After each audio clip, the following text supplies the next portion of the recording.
Well, hello there, brilliant private practice owner.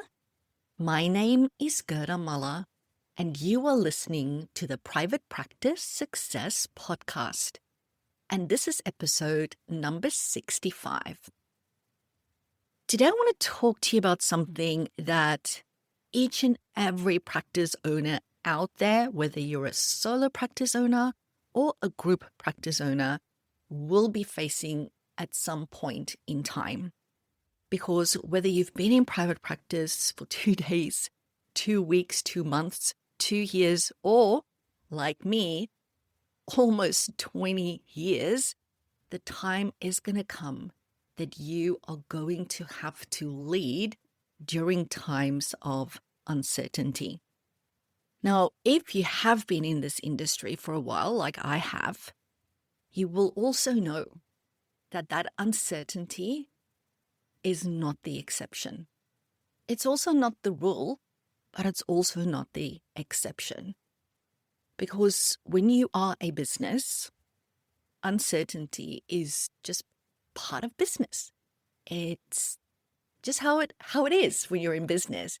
And then if you are in a business like ours, which is allied health, which is related to funding streams, Medicare, NDIS, all of those things, then it just becomes part of the landscape. We start to recognize that these things are going to happen, whether we like it or not. And I will be honest, none of us likes uncertainty. I don't like uncertainty, but it's always going to be there. And as soon as we can accept that uncertainty is part of business, is part of allied health, private practice, the sooner we can get to be comfortable with it. Comfortable in inverted commas, because you're never going to love it, but it's going to be, okay, here we go again, but now I know how to navigate this uncertainty. And if I think of the times of uncertainty that I've had to go through, I mean, I started my solo private practice back in 2007. And in 2008, the start of 2008, I made the leap into group practice ownership. So I went from a one-person show, one-room practice, to a practice with 3 rooms. Okay? So I basically tripled the number of clients that I wanted to serve, tripled the floor space. I had to get more clinicians on board. So when you go from a solo practice owner to a 3-room private practice, there's a lot of additional expenses and overheads that goes into that. And I made that jump in 2008. Now, if you are as old as I am, you would know what happened in 2008. Cue the global financial crisis. So I was like going, oh, I don't know whether that was a good decision, Gerda, but here we are. The lease has been signed. You've employed people. And my very first 2 clinicians were actually employees. So it's not like I could just go, sorry, I don't have clients for you because you're a contractor. They were permanent employees. I had like committed to expanding into group practice ownership. Now, I don't know whether it's a good or bad thing, but the global financial crisis was happening at that global scale, but the consequences of it only filtered through like on the ground during 2010. And that was a really interesting realization, because in 2008, you were hearing about all this stuff and you were just waiting for the other shoe to drop. And it's like, no, nothing's happening. And it would have been really easy to just go, okay, now we're all good. But nah, it actually took a full 2 years for all those economic impacts and consequences to really filter down to people in the community. And what started to happen is more and more people were telling us that they couldn't afford our services, asking for reduced fees, asking to be bulk billed, canceling their appointments, shifting appointment times out because they just couldn't afford it. And that was happening in 2010. So that then led to a lot of uncertainty of going, what is this? Because the global financial crisis happened in 2008. And that was that realization, this is how those things work. And when I think back of that time, I can remember having had a lot of conversations with my team. There was a lot of fear at that time in terms of what does this mean for our livelihoods, right? What does this mean for our clients as well that needs our support? And how should we be navigating this time? So that was one big period of uncertainty that actually lasted quite a number of years because, like I said, it happened in 2008 and it was just hanging around, hanging around, hanging around. And then, bam, 2010 comes and it's like, oh, okay, this is the impact actually of what was happening in the more of the global markets. And now we have it in our community. Another standout period of uncertainty in my memory is the many multiple funding changes that we experience in private practice over those years, particularly funding that is now linked these days to primary healthcare networks. I might speak here under correction because I didn't actually check, but what is now called primary healthcare networks have probably undergone at least 2 or 3 name changes since I started private practice back in 2007. And initially, the funding that your clients could access through what was then the primary healthcare networks were called better outcomes in mental health. These days, every primary healthcare network calls it something different. Got a totally different name, so I can't even tell you what it's called in your neck of the woods. You would need to go check. For us in Brisbane, in our primary healthcare network, it's called psychological therapies. Here where I live now in Agnes Water and where I've started a local practice to support our community, it's called Healthy Minds. So I would encourage you to go and find out what this is called in your neck of the woods. But anyway, initially when I signed up for the better outcomes in mental health, it was so easy, right? You did a form, you get signed up, and then you start to get referrals. Done and dusted. And then all of a sudden it was tenders. And it's like, oh shit, there goes all those referral types. That's the first thought you have in that moment, right? And so we've had to navigate a lot of those type of funding changes over the years. And I've had those moments when the news breaks where I went, oh my golly, we done for. Because one of my practices for many, many years were always located in a low SES area. And a lot of our clients relied on that specific funding stream. I clearly remember when one of those announcements were made, and I was just thinking to myself, shit, what are we going to do here? Because this community needs that funding stream. And it was a huge part of our revenue. But the thing is, you learn from all of those situations, right? And then, of course, we had COVID. I don't have to tell you about COVID. Let's not go there. Let's not re-traumatize everybody. But because I've been through those scenarios, and if I come back to 2026, NDIS, there's so much strife being caused with NDIS changes, particularly right now with the whole Thriving Kids announcement that happened last year and waiting to find out how this is all going to look. Do you know that I do not worry about that at all? And I know this is going to sound so bad because I know how this is impacting so many people on the ground. When I say people, I'm talking practice owners, even clinicians being so stressed about what this means. Yes, for their clients, but also for their team and for their business and therefore for them. And it's causing a lot of sleepless nights and a lot of emotional and mental anguish. And therefore I feel bad saying that it's not doing that for me. And I say that as a practice owner whose work is at least half child and adolescent work in my practices on the ground. We've always done child and adolescent work. I'm extremely passionate about it. Our 2 main niche areas in my practices is trauma work and child and adolescent work. And although I'm not an NDIS registered provider, my practice, when I say we do a lot of NDIS work. We see a lot of plan managed and a lot of self-managed clients. And a lot of our clients are going to be impacted by thriving kids. You know what? I'm not concerned about it. Not one bit.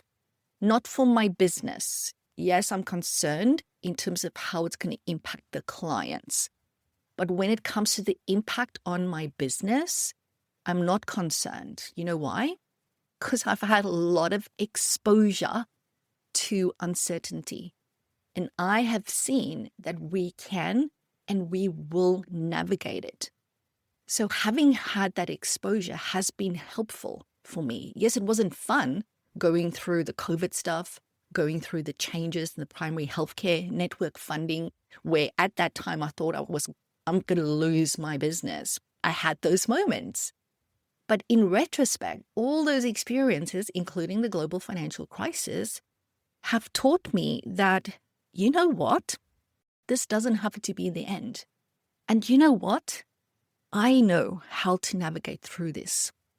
I also have fundamental belief that I will work through it and that I will get a solution.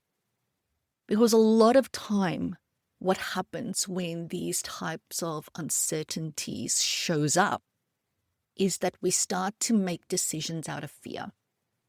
And if you've been doing that, you're a normal human being. That's human. But it's really about going, I need to acknowledge that what I'm feeling right now is fear. A lot of times uncertainty is just fear. And it's about going, okay, my job as the business owner is to go, yeah, I can feel the fear as well. I'm really scared. But when it comes to leading during that time, I cannot make fear-based decisions because that is the thing that will tank your business. Not the change, not the uncertainty, the way that you're going to navigate, aka lead yourself and your team through that period. That's what's going to get you to the other side. And it takes a lot of self-belief in you to know that you can do this. And I will admit it's much easier when you've had to do it previously because you've learned. You've made mistakes, you've gathered insights, and you've been exposed to it, and you realize that it doesn't have to be the end. That's not the only outcome here. Because when you have particularly a group private practice, your role is to regulate the emotional climate within your business. And that starts with yourself and to support your team with that. And you do that by providing clarity and holding direction for both yourself and your team. So today we're going to talk about what I think and believe is the 5 pillars of leading through uncertainty. And this is not theory-based stuff. This doesn't come from a freaking textbook somewhere. This is me sharing with you what I have experienced, what I have learned, which has led me to this place where things like thriving kids show up. My first thought is not, I'm going to have to close my business. It's like, okay, that's worst case scenario, but that's never going to happen because I won't allow it to happen. And again, I know this might sound like, how dare you say that, Gerda, when I can't sleep at night worrying about these things, but I want you to borrow some of my belief that if you learn how to lead through uncertainty and you implement the right strategies and decisions, that you will be okay and your business will. All right, so let's get stuck into this really important conversation. Pillar 1 is what I call be brave leadership. And this actually comes from one of the values that we have at my group private practice, the Psych Professionals. At the practice, we want our clients to be brave. If you think about some of the work that they need to do, being a trauma practice, it's really hard dealing with that stuff. You need to be brave to deal with your trauma. You need to be brave just to put your hand up and say, hey, I need some help. You need to be brave to show up for each and every appointment. We need to do that work. And we want to acknowledge that. And it's the same with our clinicians. They need to be brave in the work that they do. They need to be curious. They need to be open to learning, to growth. And, they need to be open to feedback informed therapy for clients to go, that didn't work. I need something else. So at our practice, we have a culture of being brave. So the same needs to apply to me as the owner of the business. I need to be brave when it comes to the work that I do. I need to be brave in my role. And a lot of that is that leadership. And what be brave leadership really means to me is to act in service of our purpose. And to do that even when I feel afraid. And a very important part of this is that story you are telling yourself during times of uncertainty. Because it's really hard to be brave when the story in your head is, this is the beginning of the end. We are in trouble. I'm going to lose everything. There's no answer here. I have no idea what to do. And when that's the story in your head, your team's going to start feeling it too. I don't care how good of a poker face you've got.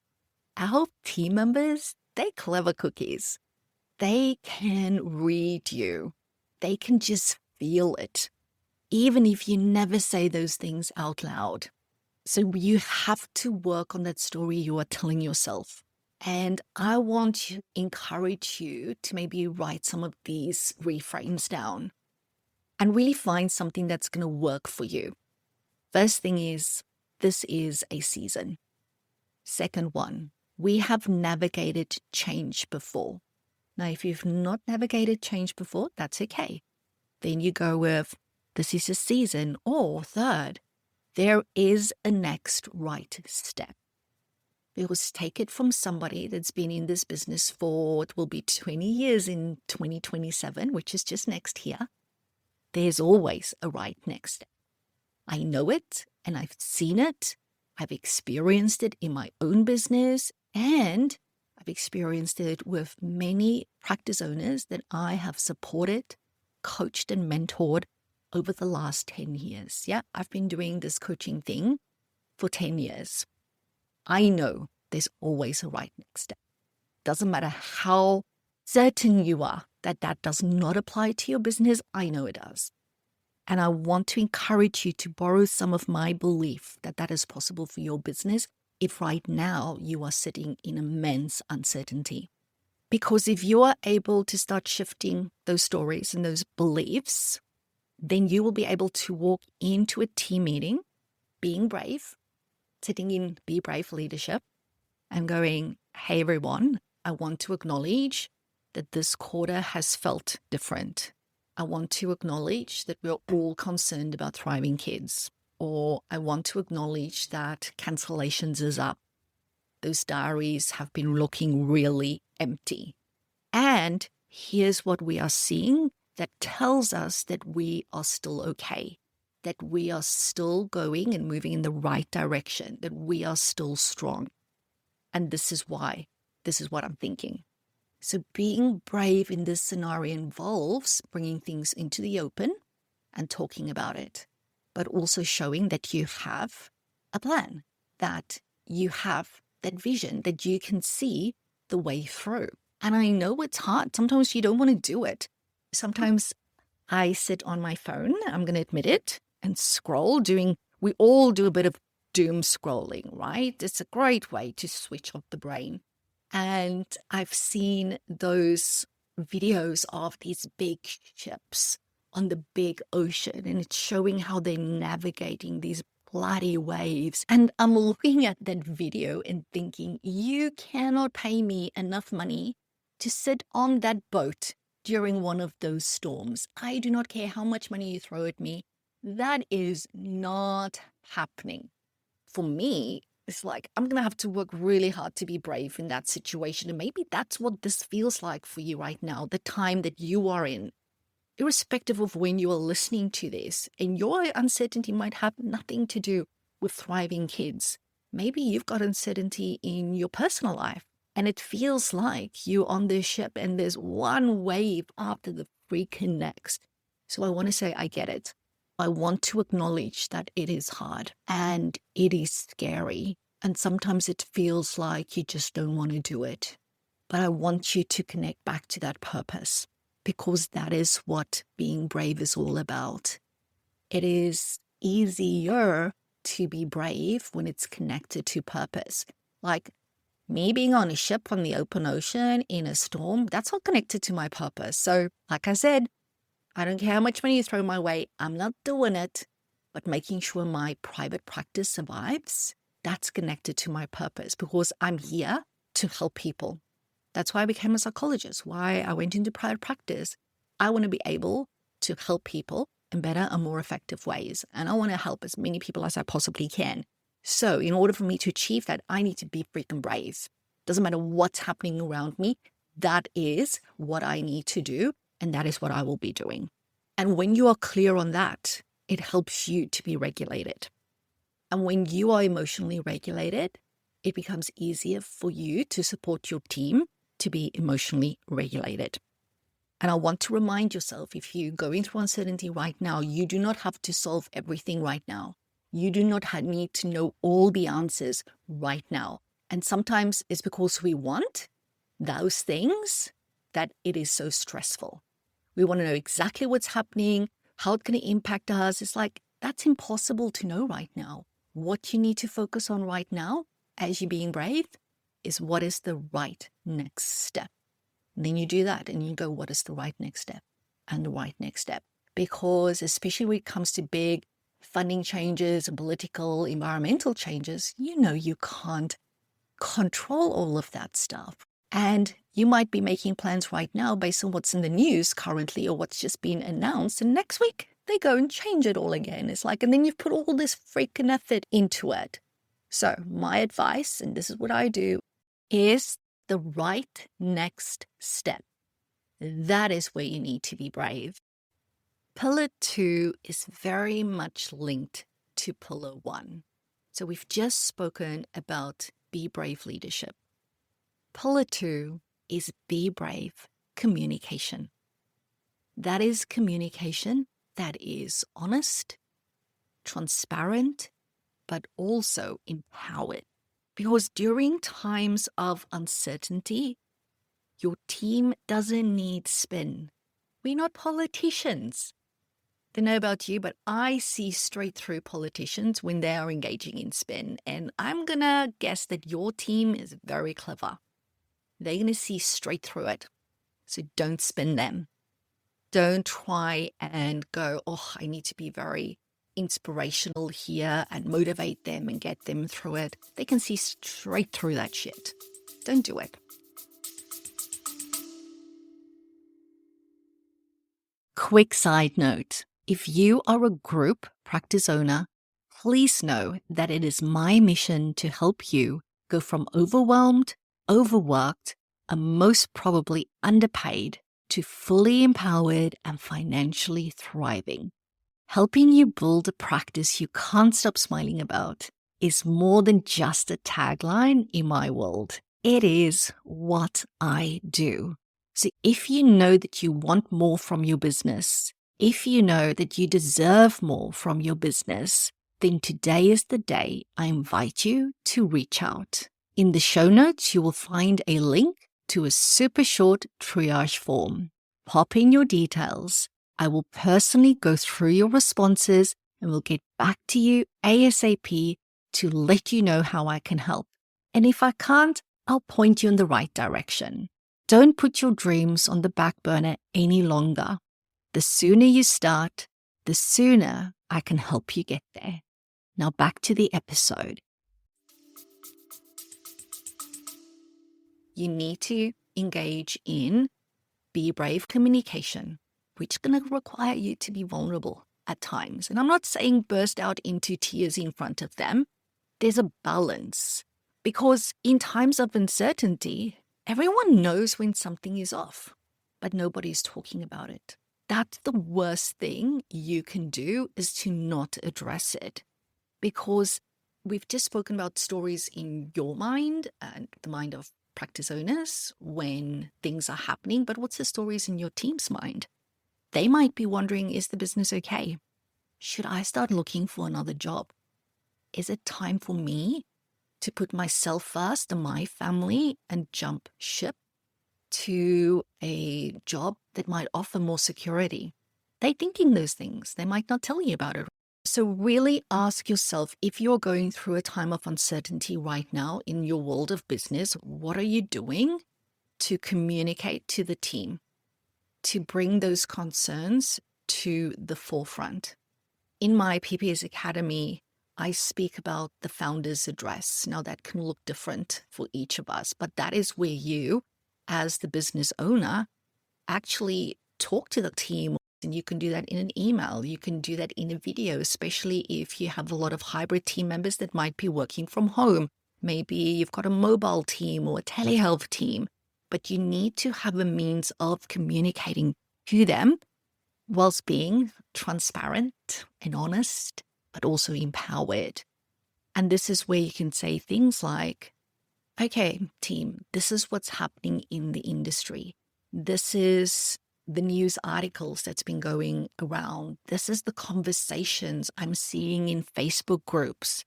And here is what that means to us at this practice, in this location, in the work that we do with the clients we serve. And this is what we as a business are doing about it. And this is why I am confident of us achieving these outcomes. They need to hear this from you. Not spin, not just don't worry about it. It's about going, we acknowledge that this is what's happening. I know what the right next step is. This is what it is. This is what we're going to work on together. And we're going to navigate through this. If you can just do that, then your team ain't going to go, oh, I need to get a new job. They're going to look at you and go, yeah, she's got this. I can see, and I know that there's a lot of shit happening out there, but my person, my leader, she's got a plan. And you know what your team does when you engage in Be Brave communication? That's when they come to you and go, hey, is there anything I can do? Hey, how can I help? Thank you so much for saying all those things. We are here with you. And there's nothing more heartwarming to you as the leader when you feel like the team has your back. Yes, we all know that it's your job to have their back, but we also know how lonely it can be as the business owner. And I can tell you now, I know that you desired the team to have your back. I know that's the one thing that you wish for and pray for every night. But you're only going to have it when you communicate in the way that I've just described, because I've been there. I've experienced it. And you know, when your team has your back, it really empowers you and it emboldens you as the leader to step into uncertainty with so much more courage. So I really want to encourage you, if you've not spoken to your team recently about what's happening, then this is your invitation to do that. Pillar number 3 is strategic consolidation. Now, I want to be really clear when it comes to strategic consolidation. This does not mean retreating. This does not mean going into hiding. This is not what I'm talking about. I'm also not talking about cutting. So a lot of people engage what I would call panic cutting. So it's like, I need to stop spending money. No more money towards marketing. I'm going to cancel all the professional development budgets. I'm going to reduce the admin shifts. I'm going to get rid of the VA. No, that's the worst thing that you can do. When I say strategic consolidation, what I mean is you are shifting your business focus from grow, and growing is exciting. It helps of us live that purpose of helping more people. But during times of uncertainty, your focus might need to be sustaining momentum. And you know what momentum means? Momentum means you keep moving forward. So again, it's not retreating, it's not going backwards, it's not going sideways. It is sustaining the momentum that you have, but not going bigger, bigger, bigger, bigger, bigger. This is probably not the time to start a new location. This is probably not the time to purchase your own space. And those are just two examples. It's about, okay, I need to engage in strategic consolidation, which means we want to sustain our current momentum. And what that will require is for you as the business owner to protect your core business asset. So what is that? First and foremost, your team. Hence, we've just spoken about be brave communication. Those are the people that you need to look after. Also, another core asset is your referral relationships. Who are they? Is it GPs? Is it support coordinators? Is it schools? Is it lawyers? Depending on the work that you do, it's going to be somebody. You need to look after those relationships.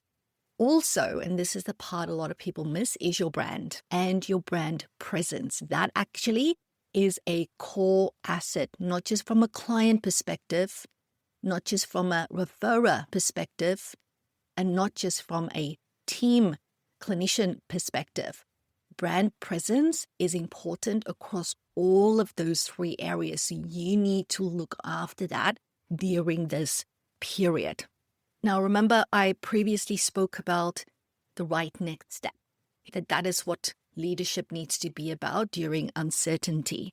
So again, for each of you, depending on what's happening, depending on your unique individual business, your right next step is going to look slightly different. But, and I just want to give you some examples, when you step into strategic consolidation, what it could mean is not launching new services, not making this the time to do a complete new rebrand, not chasing new platforms and programs right now, but instead focusing on team engagement, client experience, referrer connection, coming back to those core assets. This is what you want to focus on right now. And then if you do that, and I've actually recently worked with a client to do that, and we actually went into strategic consolidation with her practice for only 3 months. Only 3 months. But she did it really, really well. It was really targeted and focused, the consolidation that we worked on. And after that 3-month period, everything stabilized. Everything is clearer. They've got a better direction. Everybody's on board. And they achieved that not because they did more and new things, and that's sometimes what people think needs to happen, but because she protected what matters most. And on a really detailed level, that could be stuff like removing duplication in workflows, consolidating systems, optimizing systems, simplifying processes like your intake. All of those things are really important things that need to happen. And a great time to do that in is during strategic consolidation.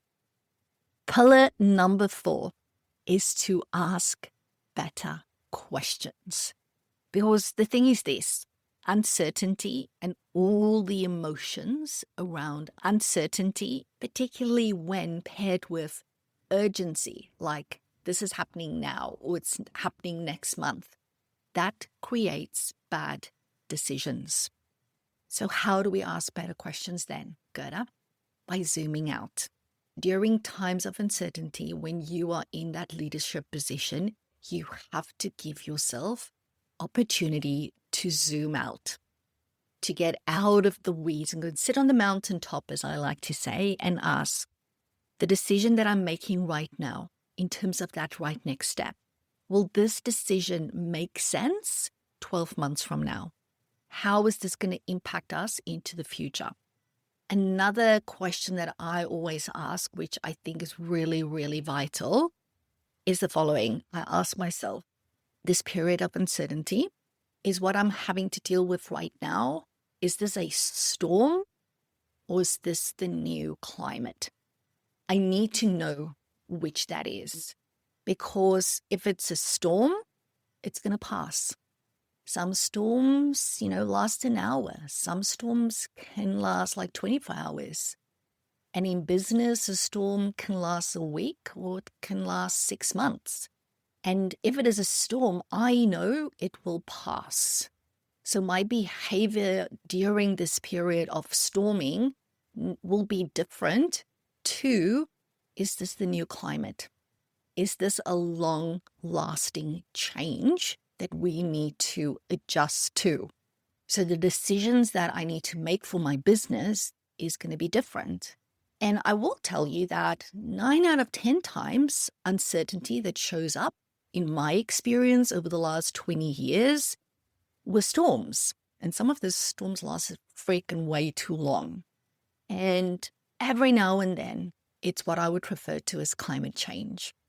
And it's interesting speaking about this topic because in December, I actually made a decision in my own group private practice that something was a climate change.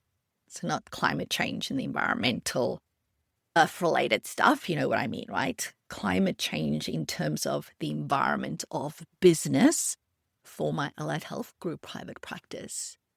And it led to me making a really interesting decision. That's maybe a topic of discussion for another day, but it's still very new. And I made that decision in December.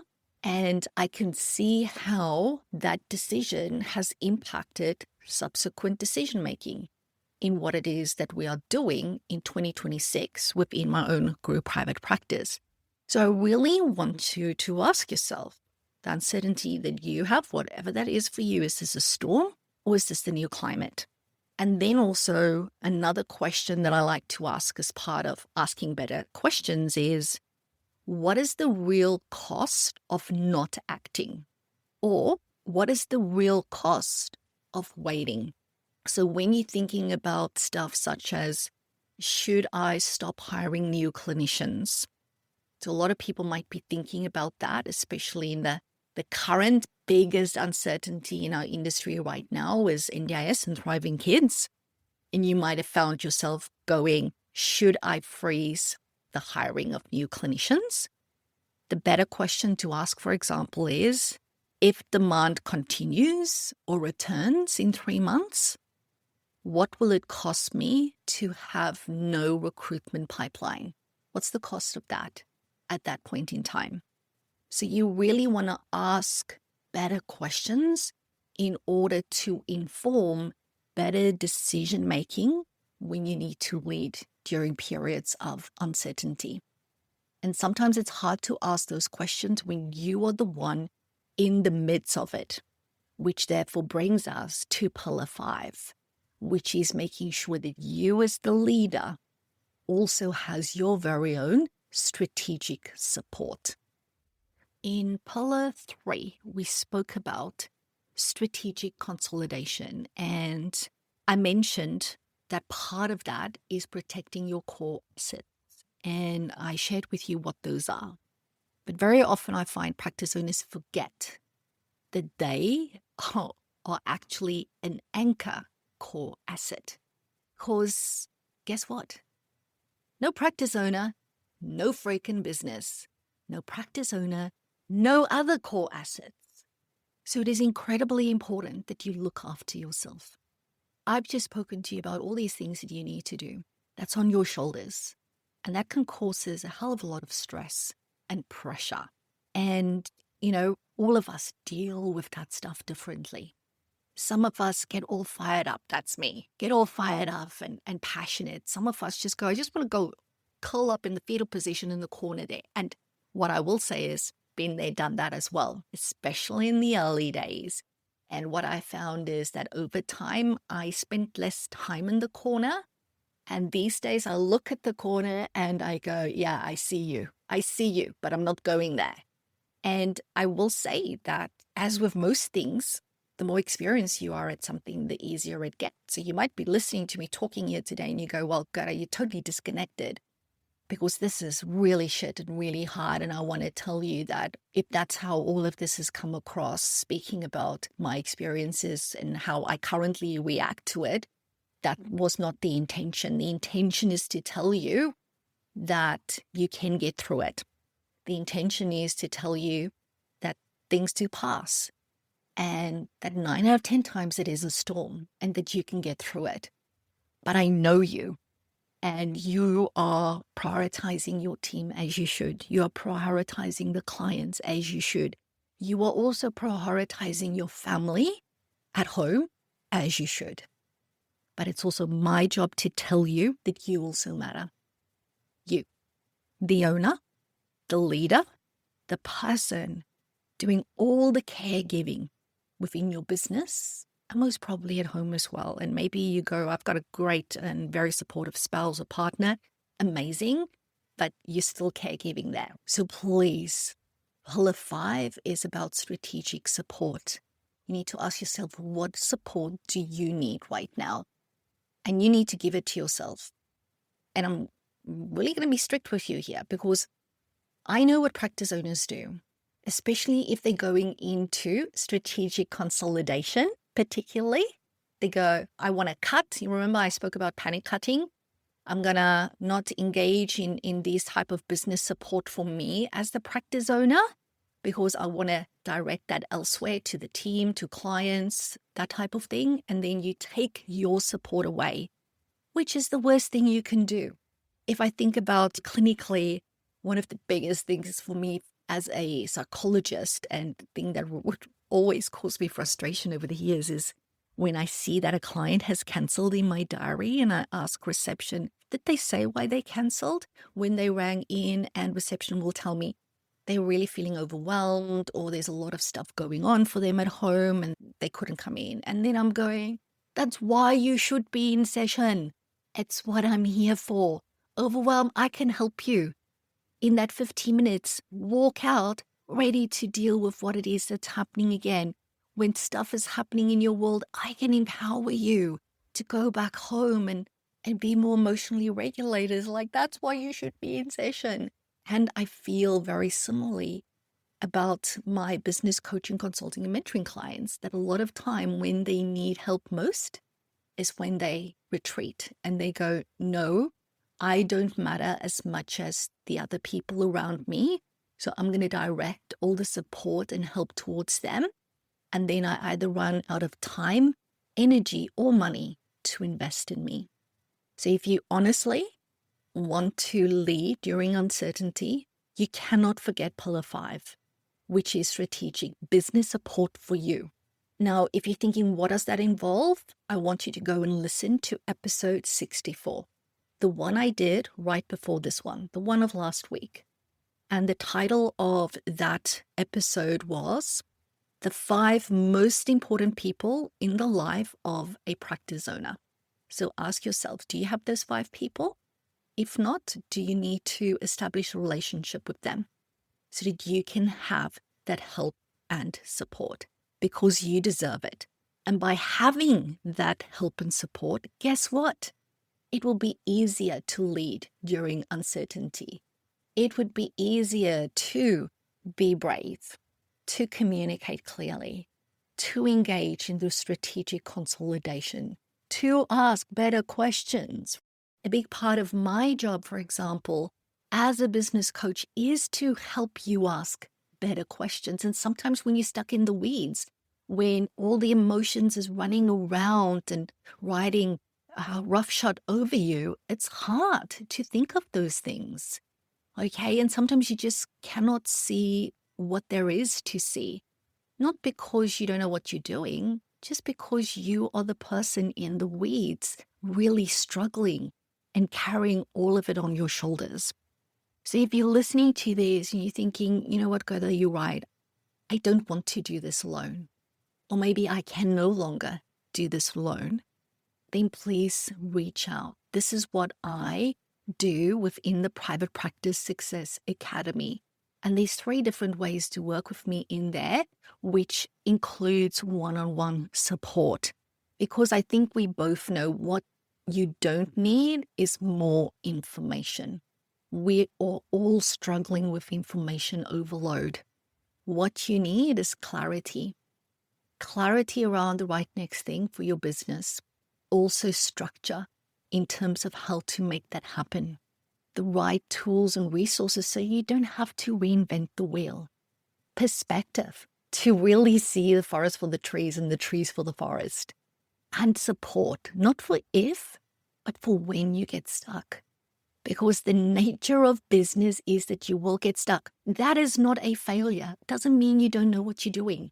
Doesn't mean you're a bad business owner or practice owner when you get stuck. It's just business. It's going to happen.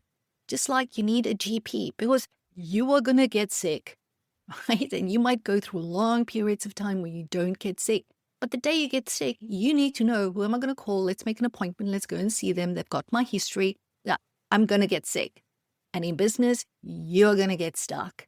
So make sure that you've surrounded yourself with your own support people that's going to have your back, that's going to be there for you to help and support you to lead through uncertainty. Alrighty, we're going to leave it at that. Thank you so very much for tuning in. If this episode was of any help to you, I would really appreciate if you could share it with another practice owner that needs to hear this. Please share it with them. I really appreciate you in helping me help more people in better and more effective ways. And right now, I am doing that through the work that I do within Private Practice Success Australia. Thank you for tuning in. And as always, remember that I am here to help you build a practice you can't stop smiling about.